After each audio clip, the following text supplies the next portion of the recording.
चलिए एक बार फिर से स्वागत करते हैं आप लोगों का आरजीएस एकेडमी पर। आज का जो चैप्टर है, चूंकि यहाँ पे मैं आज छात्रों के साथ ये वाला वीडियो अपलोड कर रहा हूँ, क्योंकि लाइव क्लास मेरा ठीक से चल नहीं रहा है, थोड़ी सी नेटवर्किंग की समस्या है, इसलिए इस वाले वीडियो को अपलोड करना पड़ रहा है मुझे। तो मैंने बलबन का पूरा चैप्टर समाप्त कर दिया है। अब बलबन के उत्तराधिकारी और गुलाम वंश का अंत, इसको हमको पढ़ाना है। तो अब हम देखेंगे कि बलबन के मरने के बाद क्या स्थिति आती है। ठीक है, तो बलबन के मरने के बाद, चूंकि बलबन ने किसको अपना उत्तराधिकारी चुना था? कै खुसरो को। किसको चुना था? कै खुसरो को अपना उत्तराधिकारी चुना था। कै खुसरो को अपना उत्तराधिकारी इसने चुना था। और एक कै खुसरो किसका पुत्र था? उसके सबसे बड़े पुत्र मोहम्मद का पुत्र था। उसके सबसे बड़े पुत्र मोहम्मद का पुत्र था। ठीक है, लेकिन होता क्या है बाद में, इधर देखो तुम लोग, बाद में होता क्या है, यहां से नोट्स बनाते चलना तुम लोग, यहां से अब नोट्स बनाओगे। लेकिन बलबन की मृत्यु के बाद उसके जो अमीर होते हैं, तुर्क सरदार जो होते हैं, उसकी आज्ञा की अवहेलना कर जाते हैं। मतलब कै खुसरो को राजा न बना करके किसको राजा बनाते हैं? तो यहां से हमारा पहला फैक्ट जो बनेगा कि हाँ, तुर्क अमीरों ने, नोट्स बनाते चलो, तुर्क अमीरों ने, जैसे मैं लिख रहा हूं वैसे नोट्स बनाओ। तुर्क अमीरों ने कैकुबाद, अरे बुगरा खां के पुत्र, बुगरा खां के पुत्र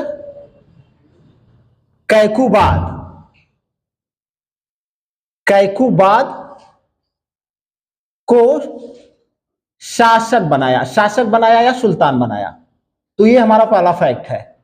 और ये घटना कब की है? 1287 में मर रहा है ना बलबन, तो 1287 से 1290 के बीच, 1287 से लेकर के 1290 के बीच ये घटना घटित होती है। मतलब इसके अंतर्गत एक और शासक आएगा, फिर खिलजी वंश की स्थापना हो जाएगी। तो ये 1287 से 1290 ईस्वी तक शासन किया था। अब देखो यहां पे एक चीज ध्यान देना, इसको पूरी तरह से ध्यान दोगे कि दोनों में देखो अंतर है। एक चीज हमेशा थोड़ा सा कहीं कहीं कुछ चीजें फंस जाती हैं, तो एक चीज हम ध्यान देंगे भैया कि बलबन ने उत्तराधिकारी किसको चुना था? कै खुसरो को चुना था। कै खुसरो मोहम्मद का पुत्र था। लेकिन बाद में जो तुर्क अमीर होते हैं उसकी आज्ञा की अवहेलना करते हैं। वही तुर्क अमीर उसकी आज्ञा की अवहेलना करते हैं जो उसके मरने के बाद क्या कर रहे थे? 40 दिन तक शोक मनाए थे।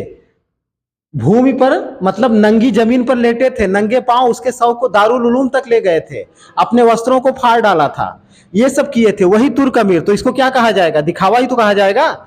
मतलब उसके मरने के बाद तुम लोग उसकी आज्ञा की अवहेलना कर दे रहे हो, और शासक किसको बना दे रहे हो? बुगरा खां के पुत्र कैकुबाद को। और उस समय बुगरा खां की उम्र, दूसरा फैक्ट देखो, बुगरा खां जो था,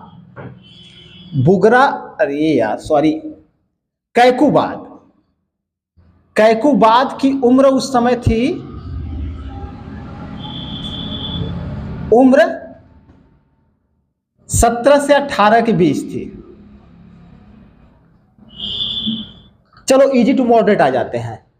17 से 18 के बीच अगर हम उम्र के हिसाब से, साइकोलॉजी के हिसाब से अगर हम अपने उम्र को बांटना शुरू करें, तो 17 से 18 साल तक का जो लड़का होगा उस किस अवस्था में आएगा?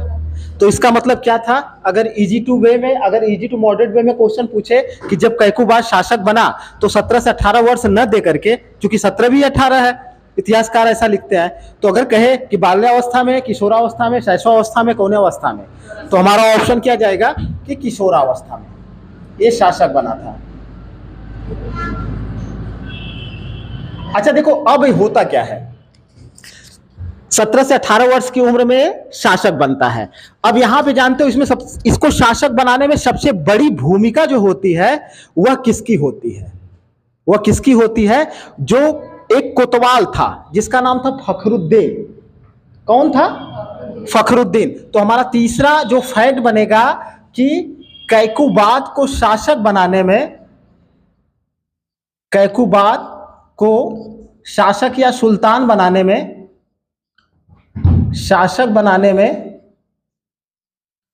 मुख्य भूमिका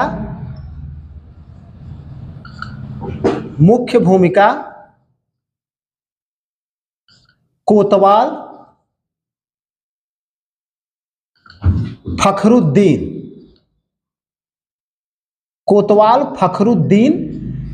की थी। तो अगर क्वेश्चन करे कि भैया, हालांकि अकेले तो शासक बनाएगा नहीं, इसके साथ भी और तुर्क अमीर थे, तो अगर क्वेश्चन करता है कि इसको शासक बनाने में मतलब शासक किसने बनाया, मुख्य भूमिका किसकी थी, तो दिल्ली का जो कोतवाल था, ये फखरुद्दीन, यह वही कोतवाल है, यह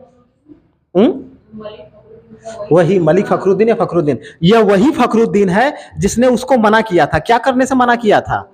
जो इक्ता है उसको जब्त करने से मना किया हुआ था, यही सलाह दी थी। इसी कोतवाल ने उसको राजा बनाया था। किसको? कैकुबाद को शासक बनाने में महत्वपूर्ण भूमिका निभाई थी। अब देखो ये एक चीज, ये जो कैकुबाद था, सुन लो, इसके बाद लिखना, सब कुछ इसी तरह से पड़ा रहेगा और सब इसी में सब क्लियर करवा देंगे। ये जो कैकुबाद था, ये बलबन जो है, इसको बहुत ही कड़े प्रशासन में, अपनी देख रेख में इसका पालन पोषण किया था। कहने का मतलब क्या है कि इतिहास में लिखा गया है कि ये 18 साल का हो गया था, लेकिन इतिहास में लिखा गया है कि इसने कभी स्त्रियों का मुंह तक नहीं देखा था। समझ गए? किसी लड़की या स्त्री का इसने मुंह तक नहीं देखा था। अब अतिशयोक्ति ही हो सकती है। अब किसी स्त्री का मुंह न देखने का मतलब ऐसा नहीं है कि उसके पास मां नहीं है, बहन नहीं है, वगैरह नहीं है। स्त्री का मतलब क्या होता है? अन्य स्त्रियों से लगाया जा सकता है। समझ गए? तो ये कड़े लालन, इसका पालन पोषण बड़ा नियंत्रण में हुआ था। लेकिन जब ये शासक बन गया, तब उस समय एक व्यक्ति ऐसा था, हरामखोर कहीं का, उसका नाम था निजामुद्दीन। कौन? देखो यहां पे,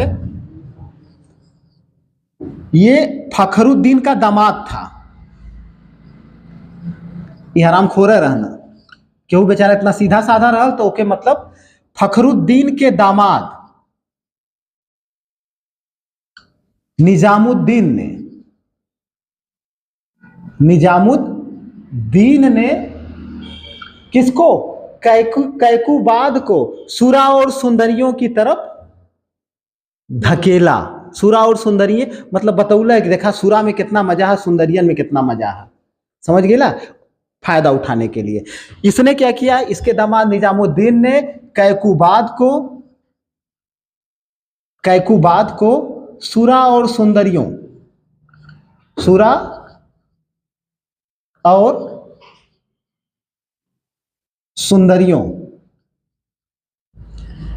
की तरफ आकर्षित किया।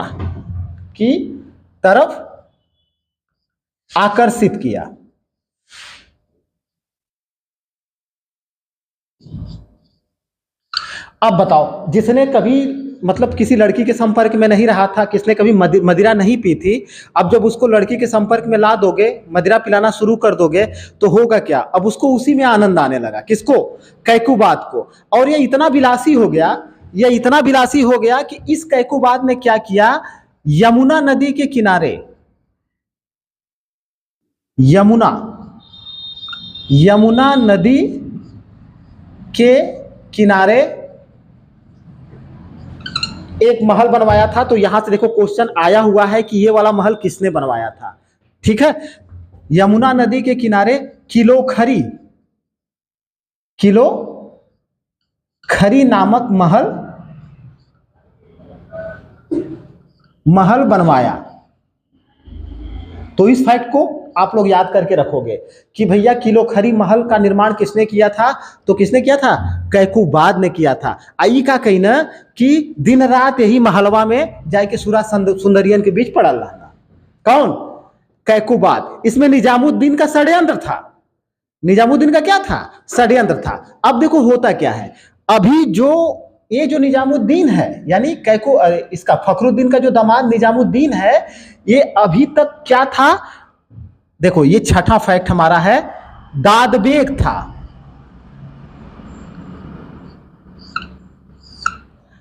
दादबेग यानी शहर का मुख्य अधिकारी।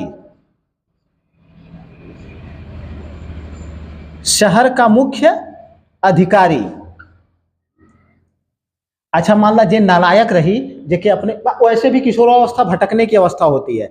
साइकोलॉजी में पढ़ाया जाता है किशोरावस्था किसकी अवस्था है? तूफान, संघर्ष और तूफान संघर्ष और विरोधाभास की अवस्था है, इसमें बहकना लाजमी है। समझ गए ना, पांव बहुत जल्दी मतलब लड़खड़ा जाला। ठीक है। इस शहर का अमीर था, मुख्य अधिकारी था, क्या था, दाद बेग था। लेकिन बाद में क्या होता है भैया, अब उसको इतना समझ तो था नहीं, किसको, कैकुबाद को। कैकुबाद ने क्या किया, इसको क्या बना दिया, नायबे ममलिकात बना दिया।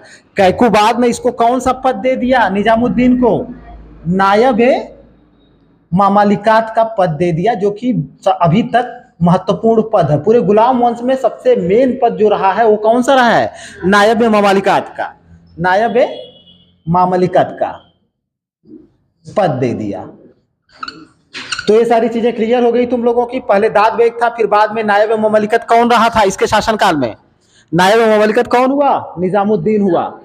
अब पूरे शासन की बागडोर किसके हाथों में आ गई, निजामुद्दीन के हाथों में आ गई। और तो सुरा सुंदरियन के बीच में एकदम पड़ल हुआ। अब होता क्या है, जैसे भाई कुछ लोग, कुछ ऐसे तुर्क अधिकारी थे जो वफादार थे, किसके, अभी बुगरा खां तो जिंदा है, बुगरा खां के वफादार कुछ अधिकारी थे। इन्होंने उसको सूचना पहुंचाई कि तुहार पुत्र देखा ऐसा ऐसा काम करत हो भैया, उनके संहारा।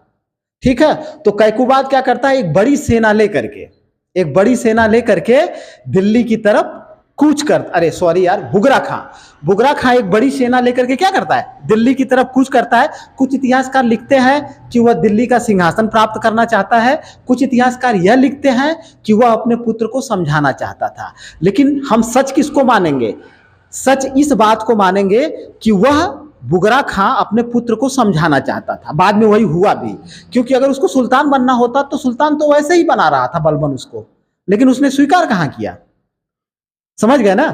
तो ये एक बड़ी सेना लेकर के कौन, बुगरा खां दिल्ली की तरफ बढ़ता है। जब इसकी सूचना किसको मिलती है, ई महाशय के मिले, निजामुद्दीन के मिले। तो निजामुद्दीन क्या करता है, ये एक काम करता है, ये भरपूर कोशिश करता है कि बाप बेटे की मुलाकात ना होने पाए।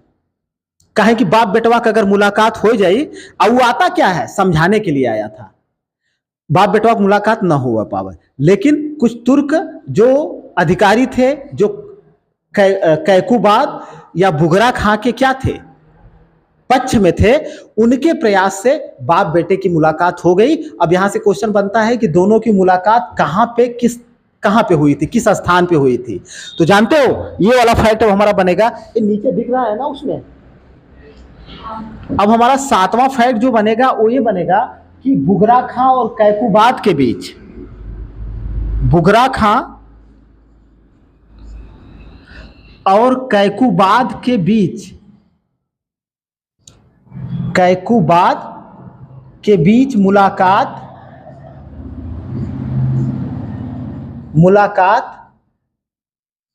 इस समय राम की नगरी, मतलब कहां,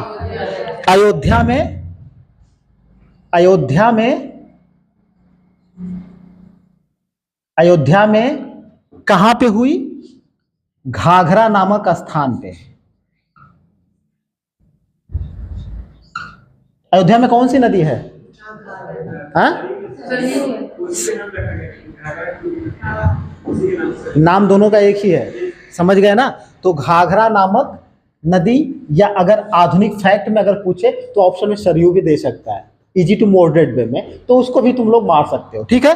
तो यहां पे इन दोनों की मुलाकात होती है, किसकी, आईएमपी फैक्ट है, दोनों की मुलाकात कहां होती है, इस जगह पे होती है। और बाप बेटे को समझाता है कि अरे भैया संभर जा, ये कुल से कुछ मिले वाला ना है, जानला, अपने प्रशासन को ठीक से आप चलाओ, जिसके लिए आपको राजा बनाया गया है वो काम आप करो। हाँ, तो काफी समझाता है उसको, अपने पुत्र को, और उसका पुत्र समझ भी जाता है। उसका पुत्र क्या, मतलब कौन, कैकुबाद समझ भी जाता है। लेकिन जाना ला नशा बड़ी बुरी चीज होले, बहुत जाने हुए जे नशा कराला ना, वो खूब कसम खाई, छोड़ दे 2-4 दिन छोड़ी, या महीना भर छोड़ी, 5 महीना छोड़ी, फिर पकड़ ली। वह बात तो इसने जो अपने पिता के सामने शपथ ली, कही कि भैया ठीक है, हम जो है अब इन सब चीजों से दूरी बनाएंगे, हम प्रशासनिक कार्य करेंगे। और कुछ दिनों तक उसने अपने आप को अलग भी कर लिया। अब जब अलग कर लिया तो निजामुद्दीन को यह सहन नहीं हो सकता था और उसने निजामुद्दीन को आदेश दिया। किसने? कैकुबाद ने। कैकुबाद ने निजामुद्दीन को आदेश दिया कि दिल्ली तुम छोड़ दो और मुल्तान चले जाओ। ठीक है, इधर दिख रहा है, इधर थोड़ा बताना, दिख रहा है? तो देखो 7 फैक्ट हो गए। 8वें फैक्ट में हम लिख सकते हैं कि कैकुबाद ने निजामुद्दीन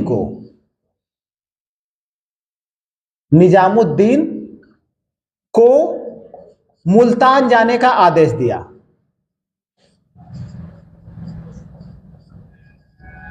मुल्तान जाने का आदेश दिया। अब कहता है कि आप मुल्तान चले जाओ, लेकिन ये निजामुद्दीन जो होता है कैकुबाद की आज्ञा की अवहेलना करता है, कहता नहीं हम यही मना कर। ठीक है, अब कैकुबाद गुस्सा हो जाता है और इसको विष दे करके मरवा देता है। तो इसकी हत्या किसने करवाई? निजामुद्दीन की। निजामुद्दीन को क्या दिया गया? विष दे करके मरवा दिया गया। और किसने मरवाया? हमारा ऑप्शन जाएगा कैकुबाद ने इसको विष दे करके मरवा दिया। इस प्रकार उसका एक प्रबल प्रतिद्वंदी समाप्त हो गया। लेकिन इसके बाद दिल्ली प्रशासन में बड़ी उठापटक हो जाती है। निजामुद्दीन शक्तिशाली था, कैकुबाद तो समझाने के बाद ये सब काम कर रहा है ना, लेकिन वास्तव में वह प्रशासन करने के योग्य नहीं था। तो होता क्या है कि अब जो है तुर्क अमीरों के बीच ही उठापटक होने लगती है। समझ गए? सत्ता प्राप्त करने के लिए नहीं, शक्ति प्राप्त करने के लिए। जैसे कौन सा पद बहुत महत्वपूर्ण है? नायब मामलिकात वाला पद महत्वपूर्ण है। तो इसमें अब जब इसकी मृत्यु के बाद क्या होता है, ये उठापटक चालू हो जाती है और 2 तुर्क अधिकारी होते हैं। उन तुर्क अधिकारियों के हाथ में शक्ति आ जाती है और उन तुर्क अधिकारियों का नाम क्या है? देखो इसके बाद होता क्या है, हम 9वें फैक्ट में लिखेंगे मलिक कच्छन। कच्छा से याद कर लिया, मलिक कच्छन। एक होता है मलिक सुरखा। मलिक सुरखा, ये 2 तुर्क अधिकारी थे। सुनो, निजामुद्दीन के मरने के बाद अब जो है गुटबंदी शुरू हो जाती है। तो जो तुर्क अधिकारियों की गुटबंदी शुरू हुई थी, उनका नेतृत्व किन लोगों ने किया था? 2 लोगों ने किया था, एक थे कच्छा, एक थे सरखा। मतलब मलिक कच्छन और मलिक सुरखा, इन दोनों ने किया था। क्यों? इसका रीजन जानते हो क्या है? अब यहीं से तुम्हारे खिलजी वंश की बात शुरू हो जाएगी। अब यहीं से हमारे खिलजी वंश की बात शुरू होगी। क्यों? इसका रीजन ये है कि ये जो कैकुबाद होता है, ये बुलाता है किसको? मलिक फिरोज खिलजी को। देखो 10वें फैक्ट में हमारा होगा कि कैकुबाद ने मलिक फिरोज खिलजी, मलिक फिरोज खिलजी, वही मलिक फिरोज खिलजी जिसको हम इतिहास में क्या किस नाम से जानते हैं और जो खिलजी वंश का संस्थापक था। नाम है इसका जलालुद्दीन फिरोज खिलजी या जलालुद्दीन खिलजी। यही है जलालुद्दीन। यही जलालुद्दीन खिलजी को क्या करता है? बुलाता है। अब हाँ, जलालुद्दीन फिरोज खिलजी को बुलाता है। अब देखो होता क्या है, जाना लगा होला, ये जो तुर्क हैं मलिक कच्छन और मलिक सुरखा है।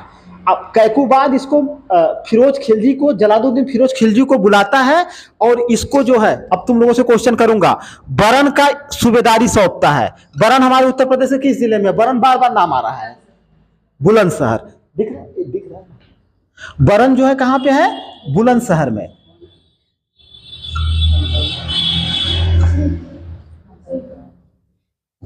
बरन जो कहां पे है? बुलंदशहर में है।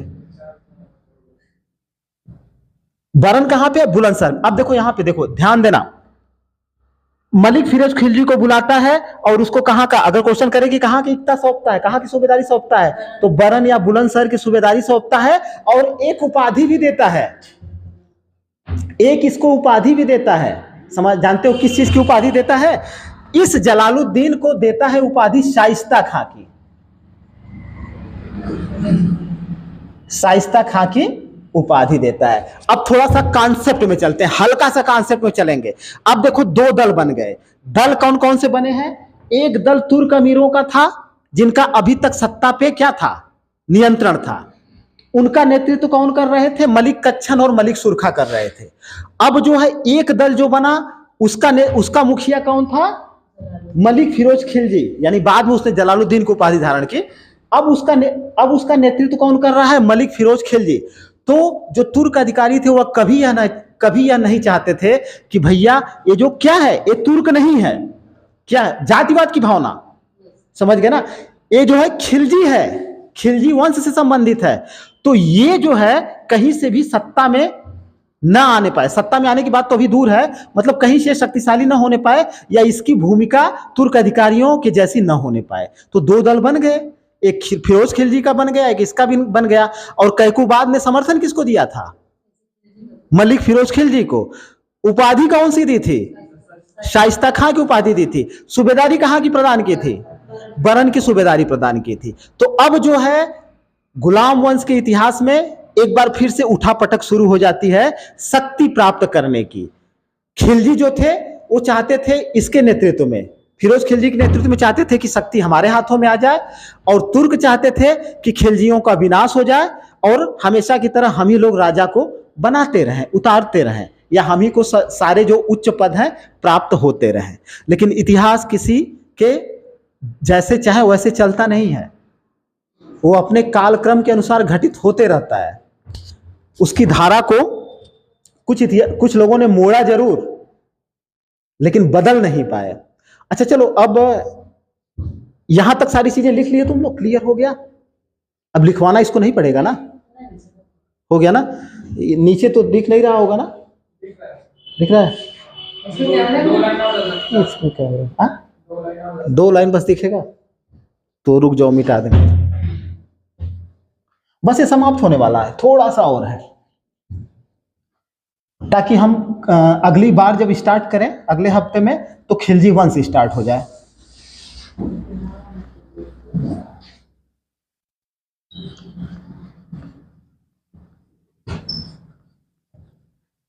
तो यहां तक मिटाने में मुझे लगता हो जाएगा आराम से, अब कोई दिक्कत नहीं होगी। अब देखो इस उठापटक के बीच क्या घटना घटित होती है, इस उठापटक के बीच घटना ये घटित हुई कि ये बुलंदशहर का हो ही गया है। अब देखो होता क्या है, मलिक कच्छन और मलिक सुरखा ये दो लोग हैं, समझ गए। तो ये लोग षड्यंत्र रचते हैं, ये लोग षड्यंत्र रचते हैं किसको मारने का, फिरोज खिलजी को, यानी जलालुद्दीन जो बाद में होता है, जलालुद्दीन को मारने का षड्यंत्र रचते हैं। और ये जो मलिक कच्छन होता है, तो हमारा जो 11वां फैक्ट बनेगा, यहां 11वां फैक्ट बनेगा कि मलिक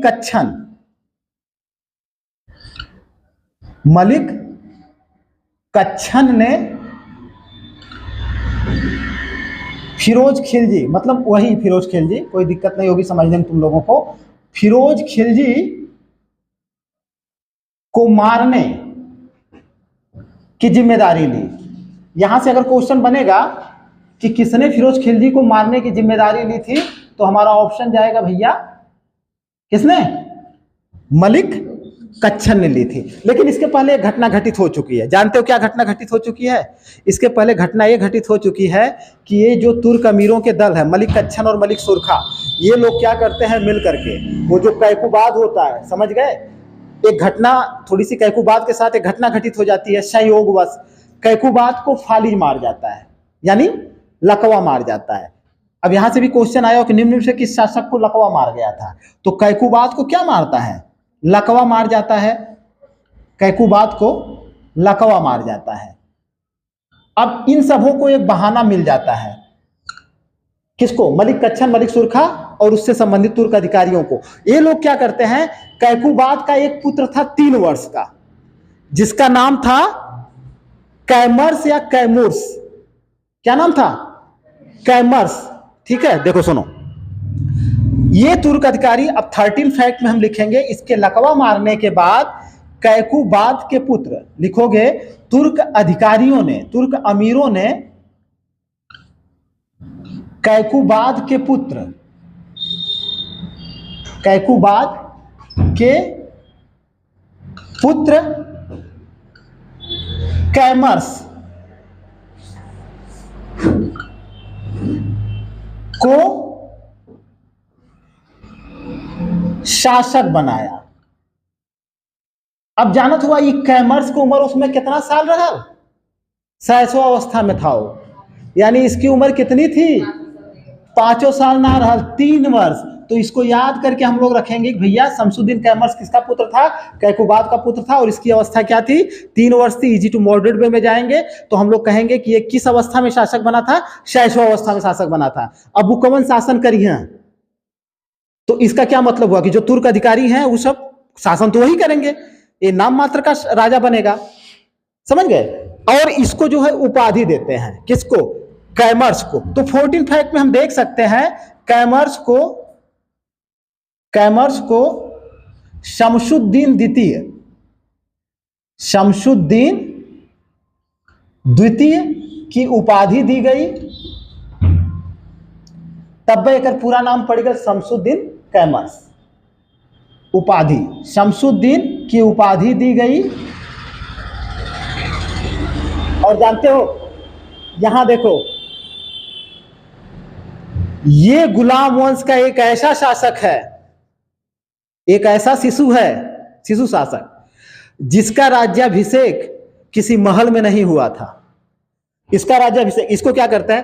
कैमर्स को किसकी उपाधि दी गई? तो हम लोग क्या हमारा ऑप्शन जाएगा कि भैया शमसुद्दीन द्वितीय, इसीलिए इसको क्या बोला जाता है? शमसुद्दीन कैमर्स या कैमूर्स, थोड़ा सा प्रोनाउंसिएशन की बात है, ठीक है।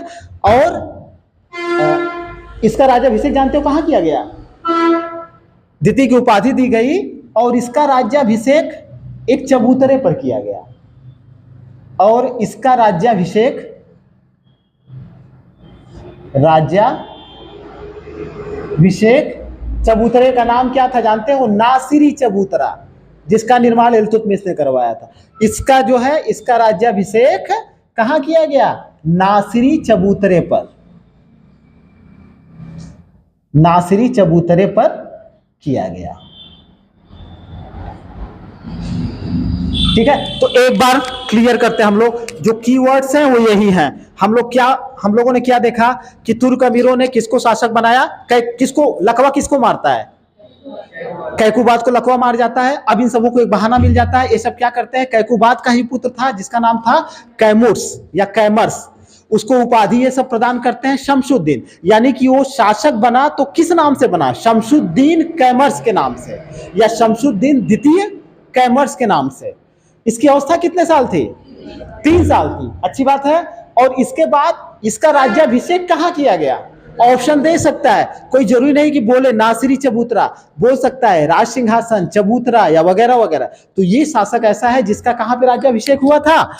चबूतरे पर हुआ था। ठीक है, अब इसके बाद क्या होता है? अभी देखो, मलिक फिरोज खिलजी को इन सबों को हटाना है। अब इसके बाद एक घटना घटित होती है, ये सब षड्यंत्र रचते हैं और मलिक कच्छन, मैंने ऊपर लिखवा दिया है।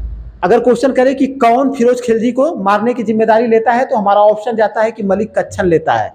लेकिन इसके षड्यंत्र को जलालुद्दीन फिरोज खिलजी, अभी जलालुद्दीन नहीं है, अभी तो मलिक फिरोज खिलजी है, फिरोज खिलजी इनके षड्यंत्र को पकड़ लेता है, जान जाता है कि हमको ये मारना चाहते हैं, आता है दिल्ली और मलिक कच्छन को क्या करता है? उड़ा देता है। जा तुम्हारी कहानी खत्म। मलिक कच्छन को मरवा देता है। मलिक कच्छन को किसने मरवा दिया? मलिक फिरोज खिलजी ने मलिक कच्छन की हत्या करवा दी। मलिक कच्छन की हत्या किसने करवाई? फिरोज खिलजी ने। फिरोज खिलजी ने। और इसने क्या किया? कोतवाल कौन था? फखरुद्दीन। समझ गए? फखरुद्दीन और सुल्तान कौन था? ये कैमूर होगा ना। इन लोगों को क्या करता है? बंदी बना लेता है। फखरुद्दीन के परिवार को, दीन के परिवार को तथा सुल्तान को बंदी बना लिया। बंदी बना लिया और स्वयं क्या हो गया? अभी कैमर्स ही है शासक, ठीक है ना, उसका संरक्षक बन जाता है। क्या बन जाता है इसका? कैमर्स का संरक्षक बन जाता है। कौन बनता है? संरक्षक बन जाता है। बस एक बहानेबाजी थी, बाद में चल करके कैमर्स को रास्ते से हटा दिया जाता है और फिरोज खिलजी, जलालुद्दीन फिरोज खिलजी के नाम से 1290 ईस्वी में क्या होता है, सिंहासन पे बैठता है। इस प्रकार गुलाम वंश का अंत हो जाता है और मध्यकालीन भारत के इतिहास में या उसके परिदृश्य पर हमको एक नया वंश को अवतरित होते हुए हम देखते हैं, जिसका नाम था खिलजी वंश।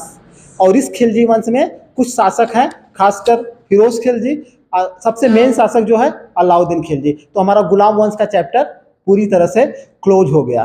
ठीक है, तो 1290 ईस्वी के बाद किसकी स्थापना हो जाती है, खिलजी वंश की। तो आज की क्लास को हम लोग यहीं पे क्लोज करते हैं।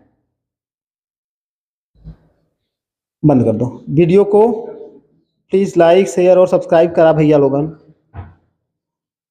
बंद नहीं करने आएगा।